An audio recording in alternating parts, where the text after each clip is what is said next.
शालेय अभ्यासक्रमात राज्यघटनेचा समावेश व्हायला हवा। माननीय सादिक अली सय्यद, प्रमुख जिल्हा न्यायाधीश, जिल्हा ग्राहक न्यायालय, मुंबई। भारतीय संविधानाच्या 75व्या अमृत महोत्सवी वर्षानिमित्त स्वाभिमानी रिपब्लिकन महासभा पुणे जिल्हा यांच्या वतीनं तळेगाव दाभाडे, तालुका मावळ, जिल्हा पुणे येथे संविधान सन्मान परिषदेचं आयोजन केलं होतं। यावेळी माननीय सादिक अली सय्यद, प्रमुख जिल्हा न्यायाधीश, जिल्हा ग्राहक न्यायालय, मुंबई हे बोलत होते। ते पुढे म्हणाले की राज्यघटनेतील मूल्ये हे विद्यार्थ्यांवर बिंबवायला हवी। त्यावेळी कार्यक्रमाचे अध्यक्ष, स्वाभिमानी रिपब्लिकन महासभेचे प्रदेशाध्यक्ष माननीय हरेशभाई देखणे हे होते। संविधान संवादक माननीय शीतल यशोधरा यांनी अतिशय उत्कृष्टपणे संविधानातील प्रस्तावनावर तत्त्वे समजावून सांगितली।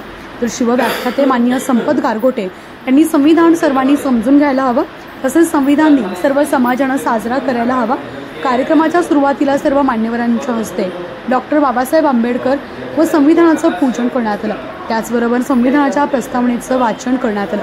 तसेच विविध क्षेत्रातील कर्तृत्ववान व्यक्तींना संविधान योद्धा व रिपब्लिकन योद्धा पुरस्कार देण्यात आले। कार्यक्रमाचं सूत्रसंचालन मावळ तालुक्याचे अध्यक्ष माननीय सागर वाघमारे यांनी केलं। तसेच सर्वांचा रिपब्लिकन कष्टकरी शेतकरी संघटनेचे जिल्हाध्यक्ष माननीय तुषार गायकवाड यांनी आभार मानले।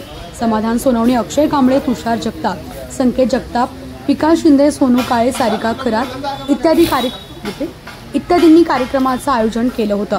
फोकस महाराष्ट्रसाठी सिद्धेश कर्णावट, राजगुरुनगर।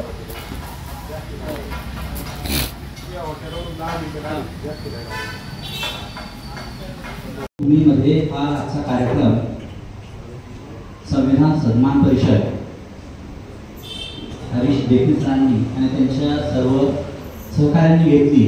हे खऱ्या अर्थानं डॉक्टर बाबासाहेब आंबेडकरांच्या कर्तृत्वाला आपण आपल्या परीने सिद्ध केले। कारण तळेगावची भूमी जी आहे